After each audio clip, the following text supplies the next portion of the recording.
Hello again and welcome to another Quicktip video. Today I'll get some help from my teammate Meowfius. Hey guys. We're gonna show a really cool crosspick or sniper pick on the map Market. This applies to 5v5 firefight, as all of my other videos, but could technically apply to other game modes as well, especially of course if they have the same spawns, which is if the insurgents spawn in this area and the security, hold on, over here. If they spawn over here and the insurgents over there, then this will apply as well to anyone trying to cross this area over here as insurgents, basically. So if the insurgents have that spawn, you have that spawn, and the insurgents trying to cross between these boxes and this pole, basically, which is very common in competitive firefight, and I'm sure it is in other bigger firefight servers and maybe pusher stuff as well. So across here. The point of this, for those of you who are very into competitive, I don't really have to say this to you, but for the others I'll just do a really quick how this usually works. Most teams, or not most teams, but a lot of times you will see a sniper up here trying to cross-pick the guy running across the street into what's called shops there. So yeah, they try to go for cross-pick on here. There's two sides of this lane, like there's the middle, left side, the right side. They always cross-pick the left side if they're gonna cross-pick, because most people don't know any way of cross-picking the right side. It's like it's blocked here. There is a way though that I'm going to show you. So yeah, most teams will usually smoke. Most teams, but some teams will smoke off this area, or they'll do some good run here. So it's to make it difficult for the sniper to pick them. So maybe the insurgents guy will run really far back or something to make it more difficult. Slide across underneath there. Maybe run a little zigzag here, and then slide again or whatever. So yeah, it's gonna be difficult for the sniper to pick them there. Good snipers can definitely do it anyway, but there is another way that you can pick them really early, which I'm gonna show you now. Meowfius, you can get into spot. And we're gonna see if we can see him. See over there? Actually very easy to see him there. So if you would just stand there, it's an easy shot, but if you start running back and forth, you're gonna see it. There are a few complicated things with this. This is not for the beginner, I would say.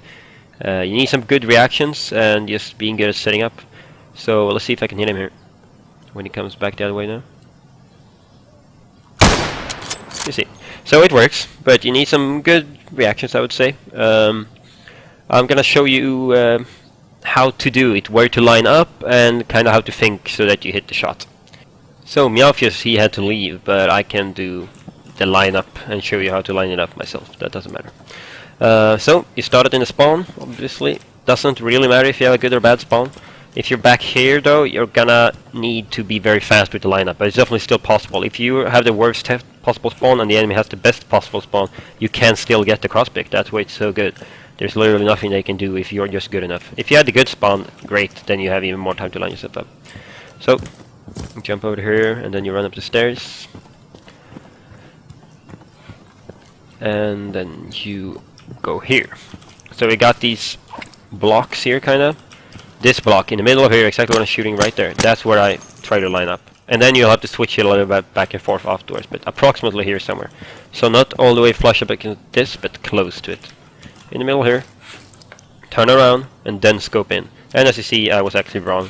It's more to the right, but it's not super important. And now you see I'm too much to the left, so you kind of have to shift up so that you find these two poles.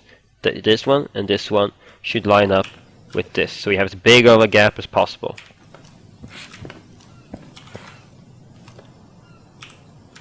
You can technically do it in this one as well. I do it sometimes. If I come up like this and I don't have time to shift, I do it in this one instead. But I prefer this one because I don't have the grass and it's a bigger window. Okay, so this thing here, that's a pole, the white thing. That's the pillar. And obviously there's a pillar there. So you need to hit in between those. So I aim to the left, right next to the pillar. And then as soon as I see his head pop up here by the yellow boxes, that's when I shoot. Because my reaction times will make it so that my eye to hand coordination will make it so I shoot just in time to kill him. So if you have better reactions than me, you might even have to I don't know, take a tighter angle like that. And if you have worse reactions, well, there's not much you can do. Then you have to, maybe you can pick them there actually. So if you have worse, I guess you could do something like this on this side of the pillar. And as soon as you see him yellow boxes, you just shoot instantly and you're gonna hit him. So with my reactions, it's just kind of easy in one way, even though it looks very difficult. I just aim, as soon as I see him, hit the shot, almost every time. So yeah, that's how you line it up, and I'll finish off by just showing how it looks from the start to getting a kill, I guess. Thanks for watching. I'll see you guys in the next one. Bye.